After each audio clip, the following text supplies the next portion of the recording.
I'm back. I'm back now. Can you hear me? Hey! Thanks, everybody, for coming back. It's a guest here. You would think anybody disrupting the entire profession can handle a little bit of, couple of minutes of transition. Or like 10 minutes. She was probably freaking out right before the show. Uh-huh. Not sure. There was some pretty big build-up today. Uh-huh. Next thing you know, bam, the balloon popped. She's absolutely relieved right now. The last thing she's going to do is call into this phone, this show. Seriously. Does anybody think I'm right? I knew today was the wrong day to start drinking early. Stop drinking. I get a bit edgy. She's here. Can you hear me? You were just talking about me, so I felt that I must try and jump in. How are you guys? Hey, Animal. Okay, if you can hold on just a second. This is Jerry, the recruiter in Indiana. Hi, Jerry. How's it going? Good. We're not sure what How are you? I'm doing great. We had a little technical snafu there. Animal had some issues with his something. Next thing you know, here we are, starting again. It's 12:23. Animal. So now we've lost Animal? We must have lost him again. Okay, tell us about yourself. Let's start there. Who are you, and what's the story? So my name is Marina Byezhanova. I know that Animal had a bit of a struggle with my Ukrainian last name. I co-founded a headhunting firm called Pronexia in Montreal 4.5 years ago. Super. We expanded into Vancouver this summer, I was excited to chat with Animal about company culture and about our firm a little bit as well. Awesome. So he has notes we can't get to, of course. But what are the basics? I mean, do you do retained? Do you do contingent? Do you do contract staffing? What industry? What do you stick in? We work on permanent positions only, so we do absolutely no temporary staffing, no contracts at all. Our focus as far as industries is quite a bit across the board. We do a little bit of tech, we would do sales, operations. We do very minimal retainer now that in the past few months we started focusing a bit more on executive search. And also one thing that we do is we partner up with some of our smaller clients, a lot of the startups, we sign them on one-year contracts and handle all of their recruitment. So it's kind of retainer, but they pay a fixed fee every month for a service. Sure. So what is the thing, Jerry? You don't mind doing this. You want to change the face in the industry. What does that mean? It's metaphorical as far as the actual face, but how the company started is I was working for a big box staffing agency, and with time I kind of grew tired of the bad reputation that recruiters have, a reputation that's very well deserved. And I wanted to show that you can have a successful and profitable firm with recruiters who are honest and who have integrity, who are not purely money-driven, and who actually, give a shit about candidates, about job seekers. So isn't it really, though, Marina, better for us to have the majority of recruiters just more or less sucking? I mean, isn't that what we want so we can then outshine our competitors much more easily, rather than change our industry and have us all do great things? How about we leave them to their own bad devices, and we stick with doing the right thing and kick their ass? No, I care about job seekers. So, of course, it's better for me. As soon as we get a foot in the door with our clients, we're exclusive with about 90% of our clients, which is kind of unheard of in our industry, at least in Montreal. So yes, from the business side, pure, called business money side, absolutely. But I care about job seekers, and constantly hearing, stories of not getting feedback. I've been treated like garbage. I've been, completely made redundant. I find that it sucks, and I really want to see a change. So you get perfect feedback for all of your candidates, and you're able to tell them exactly what the client did wrong or didn't want for them? Absolutely not perfect. We strive to be better, and, every year.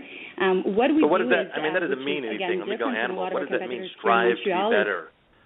What do you actually do that's disengage from a lot of clients. We fire a lot of clients. So clients who do not give feedback, clients who, stall and leave candidates hanging, we disengage from them. So we try as much as possible to collaborate with clients who also care about candidate experience and actually provide feedback after interviews. So it's not perfect, far from perfect.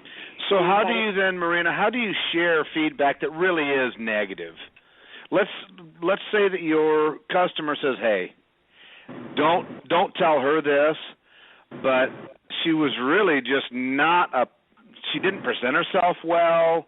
I don't know if she brushed her teeth. It was like a really awkward thing. She wouldn't look me in the eye. She was just kind of looking around the room. It was just very odd and weird and kind of freakish." What would you tell the candidate?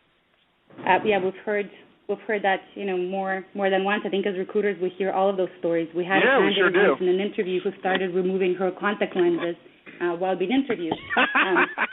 Yeah. That kind of stuff. I really didn't skip a beat while answering the question, so freaky happens all the time. No, we don't necessarily share the detailed feedback and tell why. Honestly, I can say that candidates often want to know, the detailed feedback and do get defensive, but at the very least what we do is we tell them when they're not retained.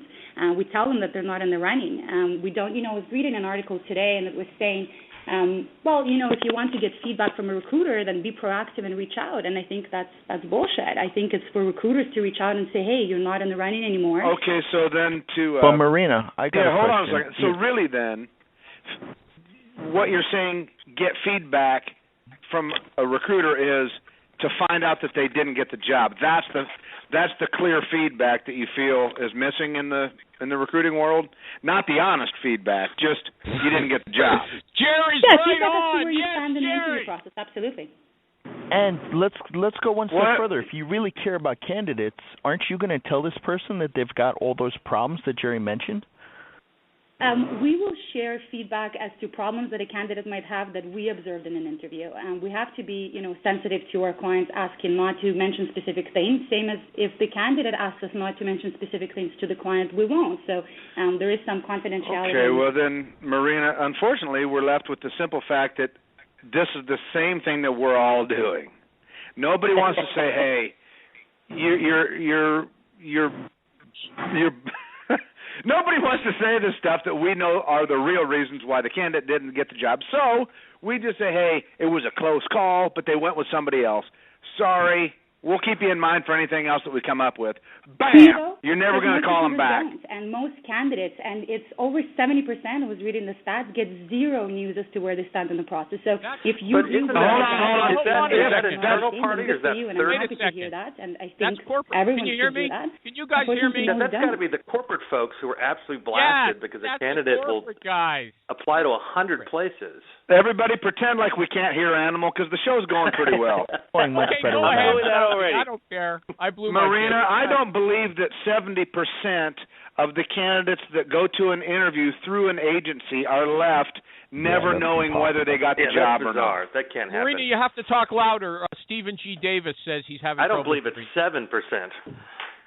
It might be 70% of people that send their resume into an ATS black hole.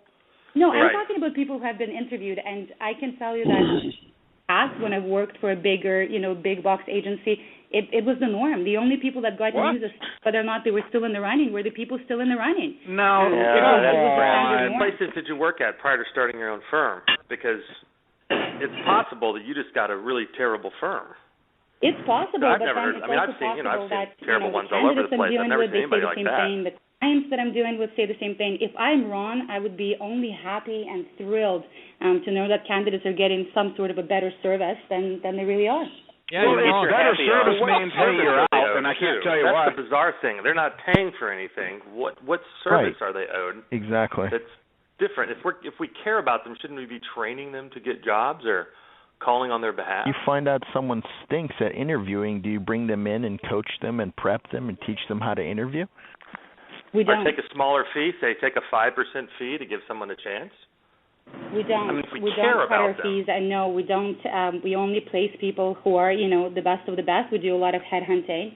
more so than taking in ads. So no, we don't do that. But I think that with people that you are dealing with, you mentioned, if they're not paid, why should they be getting service? And I hear that all the time, and I find it unfortunate. I'm sorry. Marina, I'm going to agree with you there. What service are you providing? This is what I don't understand, other than just talking to them. Customer service. I mean, because we should be filtering people we interview anyway, so these aren't dregs. You want to be treated as a human being. Again, I can send you the stats that I found, but I saw that, more than half of job seekers feel that they're not treated like human beings in the process, that much for human resources. That's corporate. That's why they have to hire us and pay big fees. That's corporate. Jimmy's right. That's corporate. We have a lot of corporate happening. A lot of corporate have a huge part of market share. Yeah, they do the majority of hiring. You're not any different from other headhunters. You're not any different from any recruiters, at least from what I've heard. I tuned in late, as everybody knows. And we agree with you. You should treat people like human beings, and you should speak with them, but I just don't understand what's different. I disagree that at least in our market in Montreal, and I find it unfortunate. I find it embarrassing, but it is a point of differentiation. People come to us to tell us that they've gotten jobs when it's not from us. And they said, you made the process more human and less stressful just by treating me as a human being. Of course, it shouldn't be a point of differentiation. Like a human being. It should be normal, it should be standard, but in the majority of cases, it's not. So I've switched now that I do retain. I spend a lot more time with my candidates. Hold on, did you hold your pinky out when you said that, Durbin? Yes, because now that I work with higher level stuff, there's a lot of difference. You can't afford to do that if you're making $1,000 a person. On 40, of course you can, but then you talk to less people. So isn't the math behind it that the recruiters who can't do the job are the ones who have the least ability to spend time on someone because they're trying to churn enough folks through? So is this a math problem that we're addressing? It's a management problem. I think it's a leadership problem, and it's a problem of structure. If you don't have enough people to do a proper job, then hire more people. We do a minimal number of retained searches. It's mostly contingency. As I mentioned, we started working on executive search, but a lot of it is, mid-level and some lower-level positions as well. So we pump out a lot of volume, but, you can still stay human throughout. I don't understand. Michael had a good point. Let's define human. What is human? Human, I will tell you, when a person comes in for an interview, they want to, be greeted in a way that's not, off-putting. I've been to interviews. I've gone to recruitment firms when I was fresh out of university 10 years ago, and you come in, they hardly make eye contact with you. They just shove the form at you. They put you in testing for 3 to 4 hours that is completely irrelevant to your search. So even that, all those little things, you're following up. No one responds to your email. No one responds to your voicemail call. If you're not retained for a position, you're probably not even going to find out. So are those jobs for admin people? Hold on a sec. Are those jobs for admin people? What kind of jobs are those? Or would you be for draftsmen? I was looking for a marketing job when I was out of university. What kind of testing did they give? What kind of testing were they giving you? I had to do grammar testing, English and French, and we're in Montreal. Word, Excel, PowerPoint, and I even had to do a data entry test. Oh my goodness. Okay, so that's kind of far removed from executive headhunting, recruiting, where you've got a one-on-one relationship at the point your candidate goes in for an interview. They're expecting that you're going to tell them they got the job, they didn't get the job, they are going back for a second. I mean, it's part of the cycle of what we do. So I find it almost impossible in our business to not tell somebody they didn't get the job after the interview. I can't imagine go down a level. Not if you want to work with them again. Admins. I mean, I know the folks who run those, Express Employment and OKM and other ones. So you go in there, you fill out your typist application, and they put it on file, and then you never hear from them. That's not leaving a candidate hanging. That's not treating them as a human. That's, we'll call you if we need you. Yeah. But what if the person calls you to follow up, and then you don't reply, you don't acknowledge the call, you don't acknowledge the email?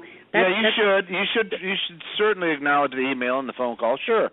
Mm-hmm. But I responded to every candidate that sent a note to me. I'd never get anything done. Is this just a case? I disagree. Well, I'll tell you what, you can answer my phone somebody for me. calling the entire industry horrible and just saying that, just making things up? What? I didn't hear you. You were breaking up. Neither did I. Sorry. I guess we're trying to figure out, next question that you're talking about, do you think that the IT folks are having this problem, or do you think a CEO search are these issues, or are we talking about light industrial weld? I mean, who are the people that are not getting phone calls in return? I mean, that's the question. What is this category that's out there? Because if that were the case, it'd be a lot worse than it is. We'd make a lot more money. But then, guys, I have a question for you. Why do you think, if you think that candidates do get feedback and do get treated, in a normal human way, then why do recruiters have such a shitty reputation? What do you attribute it to? Because we have a 200 to 500% turnover because we bring people in and don't train them. And those are the that people could be a lot of most of the time. But what does that mean? Why do candidates, why do job seekers? I they're also think lazy themselves. It's part of us. We're the ones going around saying what bad reputations recruiters have. I don't have a bad reputation. I've got a great reputation. I hear it from clients and candidates all the time. I joined an entrepreneurial group a few months ago. Yeah. It's a large international entrepreneurs organization. I hear it all the time. Every time I introduce myself and I say I work in recruitment, I get a bit of a look. It ain't cool to work in recruitment, and I think it's unfortunate. So think of all the people that you'll interview. How many people would you talk to for a specific job, and then how many of those people get the job? So you're calling someone, you're selling them, you're digging into them, and you can't place all of them. There's just no way for you to place all of them that you're talking to unless you're very, very, very niche. So by definition, you're not helping most people. You're interfering. You're getting their hope up. Absolutely. Now, it doesn't take many of those to not like you and to complain about how a recruiter didn't work. Disagree with you again. It's kind of like the description of bosses. As I said, the most valuable feedback that I've ever gotten from job seekers, and now my consultants get, is from people who didn't get a job through us, but took the time to send in an email to share they had and to thank us for our time. And we get it all the time, which is incredible and humbling and extremely rewarding. Money. Yeah, the money. Here's the problem, I think. We understand the idea of treating people normal. I mean, that's just basic solving problems. Mm-hmm. The idea that somehow that the quality of the customer experience for people you're not placing as a recruiter is the definition of good. We know lots of those people. Most of those people are no longer recruiters. So we're getting blamed for people who couldn't stay in the industry because they don't understand their role. Our role is to solve the problems of employers hiring candidates because they're both bad at it. That's why we get yelled at. You know what? If One they of could the do other the job problems themselves, is, they wouldn't have to pay us 25% or 50% markup. So clearly the issue is not just us. It's recruiting and hiring is hard. The other problem is that ignorant people talk to too many people. You need to know who you're calling and call relevant people and have good conversations and set everything properly. Like the problem with a lot of people is they're doing, they're having every hourly worker come in and take a typing test, and there's no reason to follow up with a bunch of people you're not going to work with. I mean, sometimes you're making calculated decisions too. This guy is really high maintenance. I don't care if he dislikes me and never calls again because he wastes a lot of my time and takes money away from my family. So some of those are calculated decisions, and those are the same people who roll their eyes when you meet them at a mixer. You can't please everybody, and if you go around trying to please everybody, you're taking money out of your family's pocket, which that is. I don't think it's a matter of pleasing everybody, and I mean at the end of the day, it's just semantics. But I don't think it's about pleasing. I think it's about treating people the way you would want to be treated if you were in the job market. As I mentioned, one of the things that we do is we fire a lot of clients, and it's an extremely competitive market. But we select who we work with, and we disengage from a lot of searches. Can you tell us that's a pretty cool thing. Give us an example. That's a major problem that a lot of us don't do. That's a pretty fair thing, wouldn't you say, Animal? Not firing bad clients. I'd like to burn hear out not only our recruiters but our candidates. Examples, Jim. I'd like to hear a story. I'd love to share a story. Actually, our first client that we fired, because now it's easier. We're doing well. The company is growing. Now it's easy to be selective. The first client we fired was 2 months into the existence of Pronexia. I was sharing a very small office with our co-founder. We were desperate for some cash. We were desperate from some clients. And we landed, actually my partner landed us a huge account big telecom provider, and they asked us to help them staff their call center. So they're to hire a whole bunch of sales reps for a training class, which we did. And we went to visit their office, amazing, huge campus, laundry on site, just every perk you can imagine. We placed a whole bunch of people. We were excited. We were rolling. A couple of weeks in, one of the people that we placed called me. She had gotten fired that day. So that happened. She was really upset. I asked her why she was that upset. And so what happened was she walked into the training class. She sat down. The manager walked in, asked her to come out in the hallway, said, "You're fired. Out. Get your stuff. Get out." She had to do the walk of shame of walking back into the class with everyone staring, what's going on, picking up her backpack and leaving in front of everyone. I felt that was humiliating, and I felt that it could have been done in a very different way. And we fired this client. They were impressed with the fact. They asked us, they called us back, and they asked us if we would work on their more of the higher level search as managers and directors. And we said no again, and we told them that if that's how you treat people at lower levels, your entry-level positions, then that's just your company culture. That's how you are. And we walked away from a lot of money and a lot of profit, and we continue to do that. So when you actually fire a client, do you tell them that they're fired, or you let them drop off? No, absolutely. We tell them. We tell them in a very respectful way, and we tell them why. And more often than not, they don't take to it very well. But we do it on a fairly consistent basis. Why was the girl fired? They said that they didn't feel like she would be good at the job. What they said is that she asked too many questions and that she was disruptive in the class, and she just wasn't fitting in. So what would you do if all of a sudden those big clients stopped hiring? Because when you stay in this business long enough, that happens, and sometimes you take searches you don't want. Do you think that you'll still be able to maintain that level of service and treating people like a human if you're having problems getting money in the door? I definitely think so. I think, again, profit is important and money is important, but it's not the end-all, be-all.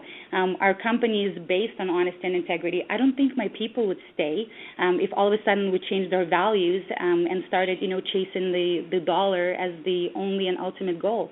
I think and I hope that people here, my Pronexia employees, wouldn't stay. Mm-hmm. Okay, let me ask a couple of questions. We'll move off from this. Anybody else have? Is there anything burning that has to be said that there was a good discussion before I got on? Anything? Okay, Marina, you don't like. In fact, you avoid. Tell people on your website to avoid work-at-home recruiters. You say if someone's working out of his basement, next to his mother's washing machine, with Dorito crumbs, on his chin. Stay away from that kind of person, right? So you kind of assume that anybody working out of home is that person. Can you tell us a bit more about that? Yes, it was definitely, a metaphorical imagery that I was painting in people's minds. What I tried to say is if someone doesn't meet their clients face-to-face before representing them, if someone doesn't interview people in person, if someone brokers CVs without, picking up the phone and calling people, then they're not worth dealing with. So whether they do that sitting in an office, whether they do it sitting in a basement, I think those are recruiters that need to be avoided. So which ones? You gave a whole bunch. Wow. Is it people who send out a resume with? I'm in a basement right now. Not only that, actually sitting in my window is in my bedroom, and I've got my Doritos on my shirt. Where do you interview Me too. people? What does she got against Doritos? So I see the importance of meeting with customers, Marina, an overhead. but not each candidate. I can't do that. Just this morning, I've scheduled an interview for a candidate that's in Chicago and a candidate in New Jersey for my customer in Detroit. I've met my customer multiple times, but I've never met these two candidates. Don't think I need to. We, and sharing from personal experience, and perhaps Skype works well for you. I was referring more to recruiters that never interview Skype, or they hardly have a short phone conversation and then just dispatch the CV. Oh yeah. You gotta get to know your candidates. Yeah, I know that Sure. Skype interviewing obviously is becoming more and more prominent. I have to say it hasn't worked so well for us. We had picked up a couple of mandates in Toronto, but doing Skype interviews versus in person wasn't as successful. So we ended up agreeing with clients that we would do the Skype, but then line up a few interviews and fly to Toronto to interview them. So for us, and perhaps because it is still new, we have a lot to learn. But you mean? Hold on just a second. So you mean your customers were interviewing over Skype, not you? We were. So we would do the first interview with candidates in another city over Skype, line up a few interviews, then fly to Toronto. Mind you, this is for a contingency search. Interview those candidates in Toronto. And at then your customers? For the top two. Yeah. Interesting. That just seems like a bit much work. So if we're going to take care of the candidates, the problem with having them come in and meet you is the time it takes, the time investment for them to come in and meet with you and sit down and talk and then continue. You can look at 3 or 4 hours per candidate. If you're going to serve your clients, you need to talk to a lot of people. How do you balance the sheer number of man hours it takes, or woman hours it takes, to get someone in, and then all those candidates that didn't get the job have now wasted their time, unless, of course, you've given them interview techniques and others, but there's always going to be more hours involved. How do you balance that? I mean, because you're asking them to come in. If you have to meet them, you may lose 30 minutes or an hour, but they may lose 3 hours or may have to take half a day off. Well, I wouldn't say that they would lose 3 to 4 hours in the Greater Montreal area. I mean, our commute is not, it's not a huge city. It's not New York. Of course, somebody Toronto's that comes in huge. invests more time than me sitting in the office. But it's just part of the process. They got to dress differently. They got to get up. They got to go to their car. They got to prep. They got to get there early. They got to rehearse so they're ready for you. When they're done, they got to get back. They got to check their parking. I mean, there's a lot of time commitment to any in-person interview. Absolutely, and that's why people want to make sure that the person, is treated the way they should be when they invest the time and come in. But it's part of our process. It's part of the service that we offer to our clients that we pre-qualify as deeply as we can. At the expense of the candidates? I don't think it's at the expense of the candidate. I don't think that interview is an abnormal part of the process.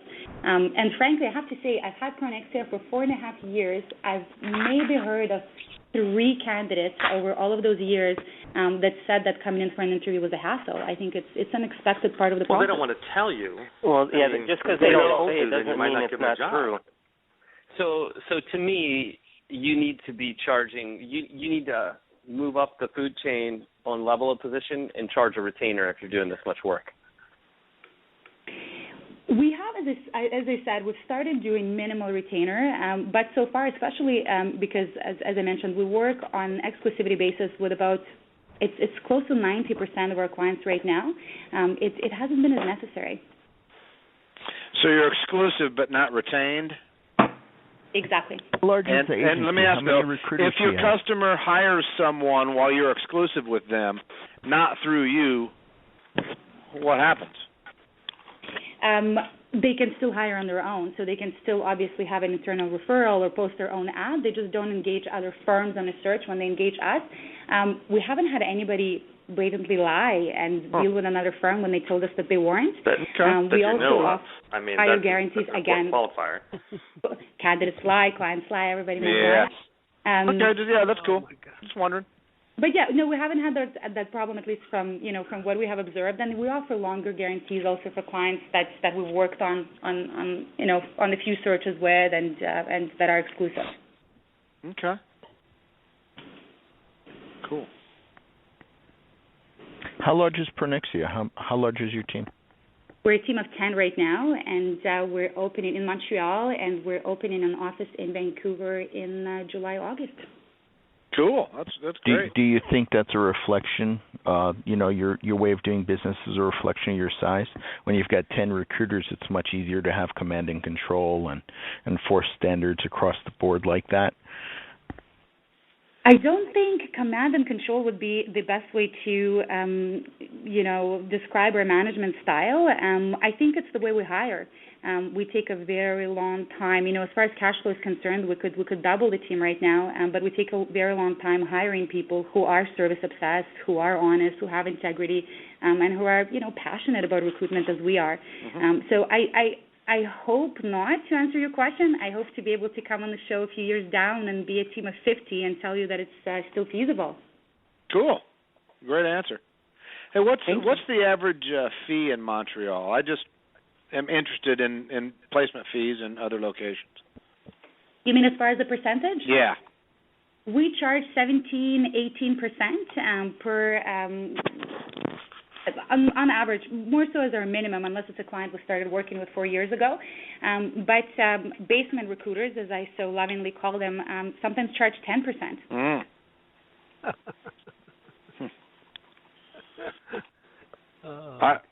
I'm a basement recruiter, and I feel bad now. How much do you charge? Where are you? Where are you? Our fee is 25%. Where are you located? In a basement. Where's your basement? Indiana. Actually, in a basement in the middle of a cornfield. I mean, that kind of. Can I tell you? I think the market is also in quite a tornado shelter. Because I feel, and correct me if I'm wrong, but from what I have observed is that people are more open to moving and relocating in the U.S. So when you recruit, unless you're in a large urban area, you recruit from all over the states. It's quite different in Canada. Well, in some industries or niches, as we say in Canada, you have to go across the country. You need to relocate people. Other agencies, other recruiters, other disciplines are more geographically centric, like a Chicago-based recruiter or Detroit, and they spend their time working with customers in that area. Being in a basement in a cornfield gives me the freedom to pick and choose. Interesting. Yeah. Sometimes I go upstairs to Jerry. Would you say if you build it, they will come? It's upstairs. Upstairs is where my coffee pot is, so I don't get too lethargic. Otherwise, I would just plug my coffee pot in right at my desk, and I would sit here slurping coffee in my basement. There a power bar? Right there. Yeah. Your power bar. Into my power bar. Well, no, power bars don't work, as we discovered earlier. Not for electricity. They might power a human being, but they're not really good for a modem, as we understood. Doritos are better. For sheer recruiting energy, Doritos and coffee. Yeah. Okay, Animal, back to you. Back to you, Animal. Is he still on? I don't know. We still lost him. I don't even care. On behalf of Animal, we want to apologize for the show going the way it did, because Animal obviously, but you probably dodged a bullet because, Animal's really rough on his guest. Or maybe he dodged the bullet. It got pretty heated on Twitter yesterday. Marina, were you ready to sing? Were you going to have a song that he likes to do a duet at the beginning of each show. Well, I was going to nominate somebody else from my office to do that. I'm a god-awful singer. A ringer. She was going to... Why didn't we think about this before? Doesn't Celine Dion live in Montreal? It wasn't her. I think she's in Vegas. She was busy. All right. Well, hey, good luck to you. There is no after show today. I've got a lot going on. That's all I can say. I don't want to get into too much I have to detail. submit someone that I've never met. So. Hey, now, you do need to meet your customers. I'm sorry. Or let's just say you don't I got a check to. coming in a week from a guy that I didn't meet until we placed. It's very helpful. In the same city. Yeah. Oh, sure. I like to travel to places, so I like to have them fly me in to let them meet the team. Yeah. So you're retained now, huh? Oh, no. I moved to contingent because retained was, you're losing too much money on retained. Tired of customers paying for your time? Well, you spend 2.5 months chasing one guy, right? And when you're contingent, you can knock out 6 or 7 of them. It's just a cost benefit. So what's with all these... Same clients. The difference in the check is 30 days if you can do it. Yeah. I found it keeps our clients on their toes better. I've got a customer that it's kind of a one-off situation, so I think I'm going to do a retained search with him, but we do like maybe 2 retained searches a year. I'm not going to do it. Is it the 10%? Well, when you do it, you're doing it more for the one to guarantee the money, but it also helps to tell the person that you're doing it retained. It depends if you don't. It's a matter of trust a lot of times. And and this guy is like he's the owner of the company, and that's all. Contingency when you're dealing with the guy who's going to be writing you a check from his personal checkbook, always very iffy because they look at everything as, is this really worth it for this resume? You know, right. Normally I'm not working with people who are spending their own money for my services. Right. But in this case, so I'm going to. Hey, if you're working with big names, they prefer you be retained. If you're not full retained, a lot of them won't talk to you.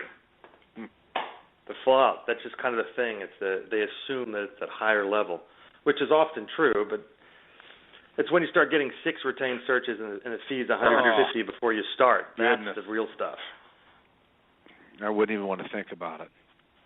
What a hassle. All right, everybody, you've been fantastic. Rules. Marina, it sounds like you're well on your way to taking over Canada. Thank you so much for your time. I appreciate being on the show.